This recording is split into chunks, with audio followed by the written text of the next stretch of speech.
Inosuke ကအမြန်တက်ကြနေပြီးတိုက်ခိုက်ဖို့လည်းစိတ်ရထက်တဲ့နေအတန်မောင်းဆိုတဲ့ကွန်ဘိုကသူ့ရဲ့ဦးတည်ရဖြစ်ပါတယ်။အဲ့ဒါကြောင့်လည်းစူဇူမီမိတ်ဆာကိုနိုင်ယူဖို့ဒီအိမ်ထဲတန်ဂျီယိုထက်ရင်ရောက်နေနေရဖြစ်ပါတယ်။မိတ်ဆာရဲ့ပုံစံတစ်ချက်ကြောင့်လှည့်ပတ်သွားတဲ့အခန်းထဲပုတ်ကျလာတဲ့ကလေးမလေးရဲ့ပေါ် Inosuke ကခြေထောက်နဲ့တက်နေပြီးစောက်ခွက်ပြောင်းနေပါတယ်။အဲ့ဒါကိုတွေ့ရတဲ့တန်ဂျီယိုလည်း Inosuke ကိုခြေထောက်ကနေဆွဲပြီးဘေးကိုပြစ်ထုတ်လိုက်ပါတယ်။သူ့ကိုလွတ်အောင်ပြစ်နိုင်တဲ့ပထမဆုံးလူဆိုပြီးတန်ဂျီယိုချီကျူကသူနဲ့တိုက်ဖို့စိန်ခေါ်ပါတယ်။မိတ်ဆာကြီးကိုဘေးမှာထားပြီးတန်ဂျီယိုနဲ့ချဖို့စိတ်ရထက်တဲ့နေတဲ့ Inosuke ကိုတန်ဂျီယိုကတော့ရက်လိုက်ဖို့မာနေပါတယ်။အဲ့ချိန်မှာပဲမိတ်ဆာသူ့ရဲ့ဘိုက်ကပုံကိုတစ်ချက်တီးလိုက်ပါတယ်။တန်ဂျီယိုကိုတိုက်ဖို့ပေးလိုက်နေတဲ့ Inosuke လမ်းကြောင်းနဲ့တားတော့ရင်လည်းကိုယ်ကိုပေါ်လာပါတယ်။ဘိုက်ကပုံကိုတစ်ချက်တီးလိုက်တာတားရဲ့လက်တွေနဲ့တိုက်ခိုက်နေရဖြစ်ညာဘက်ပခုံးပုံတီးရင်ခန်းကညာဘက်ကိုလှည့်သွားကဘယ်ဘက်ပခုံးပုံတီးရင်ဘယ်ဘက်ကိုလှည့်သွားပါတယ်။ညာဘက်ခြေထောက်ကပုံတီးရင်အခန်းကရှေ့ကိုလှည့်သွားပြီးဘယ်ဘက်ခြေထောက်ကပုံတီးရင်အနောက်ကိုလှည့်ပါတယ်။တန်ဂျီယိုကမိတ်ဆာတိုက်ကိုနားလဲနေချိန်မှာပဲမိတ်ဆာတီးနေရမဟုတ်ပဲထွက်လာတဲ့ပုံစံကြောင့်အခန်းပြောင်းသွားပါတယ်။အဲ့ဒါကြောင့်ပုံစံနဲ့နောက်ထပ်မိတ်ဆာတစ်ကောင်ရှိမယ်လို့တန်ဂျီယိုကတွေးမိပါတယ်။နောက်တော့အခန်းထဲကထွက်မယ်လုံးမှာပဲအပြင်မှာလူတယောက်ဟာမိတ်ဆာစားခဏရမြင်လာတဲ့တန်ဂျီယိုလည်းကလေးမမြင်အောင်လည်းပြီးဆင်းရတိုင်းချောက်လာပါတယ်။သူထွက်နေတဲ့လူသားတယောက်ရဲ့အနောက်ရတာနဲ့တန်ဂျီယိုလည်းအခန်းထဲကိုဖွင့်ကြည့်လိုက်ပါတယ်။အထဲမှာပုံတစ်လုံးပိုက်ယူထိုင်နေတဲ့တယ်တီယောက်ကီမိုတိုနဲ့ကောင်းလေးတယောက်ကိုတွေ့လိုက်ရပါတယ်။တစ်ဖက်မှာတော့တကူလုံးချွေးနဲ့တုံရီနဲ့ဇင်စုကခြေဦးတရာခန့်ကိုကြောက်ကြောက်နဲ့သွားနေပါတယ်။နောက်ကလာတဲ့ကလေးကတော့သူ့ထက်ပိုကြောက်ပြနေတဲ့ဒီမိုစရာကိုစိတ်လီနေပါတယ်။နာမည်လေးခေါ်မိအောင်သူ့ကိုလမ်းအောင်လုပ်တယ်ဆိုပြီးကြောက်နေတဲ့သူတို့နှစ်ယောက်နာမိတ်ဆာတစ်ကောင်ရောက်နေပြီဖြစ်ပါတယ်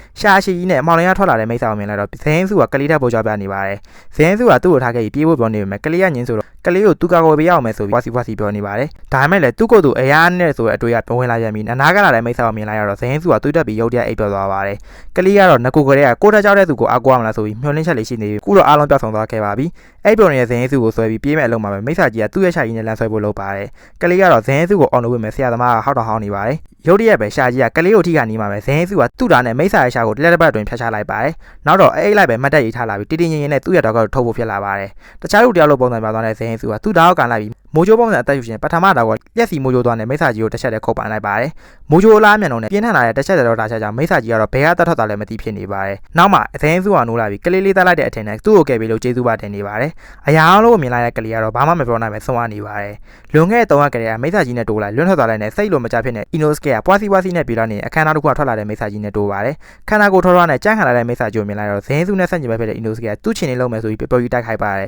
။ကိုယ်တိုင်တင်ယူထားတဲ့တားရဲသက်ယူရှင်အဆွဲ3ချောင်းတက်ကွက်နဲ့ပြစ်မှတ်ကြီးတဲ့ဘုံကြီးမိတ်ဆာကြီးကိုအပါပိုင်းခုတ်ပလိုက်ပါတယ်။ပြောထားလို့ပဲချင်းနေလို့ပြီးစူးစူမီပုံနဲ့မိတ်ဆာကိုရှာဖို့ထွက်လာပါတယ်။ဘုံမိတ်ဆာအရာအလုံးကိုကြက်ဆုပ်လို့ပဲမြင်အိမ်ထဲမှာသူ့ရှာနေတခုတည်းတော့အရာကရှာပါသွေးဖြစ်ပါတယ်။တကယ်တော့ဘုံမိတ်ဆာအရင်တော့ကလာမင်းမိတ်ဆာ12ပါးတဲ့အစိမ့်နဲ့6ပါးထဲမှာပါပါတယ်။လာမင်းမိတ်ဆာ12ပါးအထက်အဆင့်6ပါးနဲ့အောက်အဆင့်6ပါးဆိုပြီးရှိပါတယ်။ဘုံမိတ်ဆာလူသားကိုတာမန်ထက်မှစားနိုင်တယ်လို့မူစာလာမင်းမိတ်ဆာကနေဖြုတ်ချလိုက်တာဖြစ်ပါတယ်။လာမင်းမိတ်ဆာ12ပါးနဲ့ပြန်ပါဖို့ဆိုရှာပါသွေးရှိတဲ့လူကိုစားဖို့လိုအောင်အသေးစိတ်လိုက်ရှာနေတာဖြစ်ပါတယ်။ရှာပါသွေးကိုစားနိုင်လူသားမှရောက်တရားစားနိုင်ညီမှာဖြစ်ပြီးမူစာစီကလည်းစွမ်းအားတွေအများကြီးဆက်ခံနိုင်မှာဖြစ်ပါတယ်။တစ်ဖက်မှာတော့တန်ဂျိုနဲ့တွေ့ပြီးဖြစ်တဲ့စူဇူမီပုံကင်လာတဲ့ကလေးလေးတေကိုတို့ရဲ့အကိုကြီးဖြစ်ပါတယ်အကိုကြီးကတန်ရတာမလို့တန်ဂျူကတော့သူ့ဆရာပေးလိုက်တဲ့ဆေးကိုကြွရင်ဆေးပါလူပေးလိုက်ပါတယ်နောက်တော့ဘာဖြစ်ခဲ့လဲမေးရနဲ့အကိုကြီးကဖြစ်ပျက်ခဲ့သမျှပေါ်ပြပါတယ်သူဖမ်းခံခဲ့ရပြီးဘုံမိတ်ဆာအစာဖြစ်ခါနီးမှာတခြားမိတ်ဆာနှစ်ကောင်မှရောက်လာပြီးအစာလိုကြပါတယ်အဲ့မိတ်ဆာနှစ်ကောင်ကဇင်းစုနဲ့ Inosuke ရှင်းလိုက်တဲ့နှစ်ကောင်ဖြစ်ပြီးဘုံမိတ်ဆာစီအစာလူရင်ကြောကပုံတစ်လုံးကပြုတ်ကျလာပါတယ်ကောင်းလေးကအဲ့ပုံကိုကောက်တီးလိုက်တော့အခန်းပြောင်းသားကအခုချိန်ကြီးအသက်ရှင်နေခဲ့တာဖြစ်ပါတယ်အဲ့ကောင်လေးရဲ့သူဘုံမိတ်ဆာပဲပြောနေတဲ့ရှားပါသွေးဖြစ်တာမျိုးဖြစ်ပြီးတန်ဂျိုလည်းအကြောင်းဆုံးသိလိုက်ရပါတယ်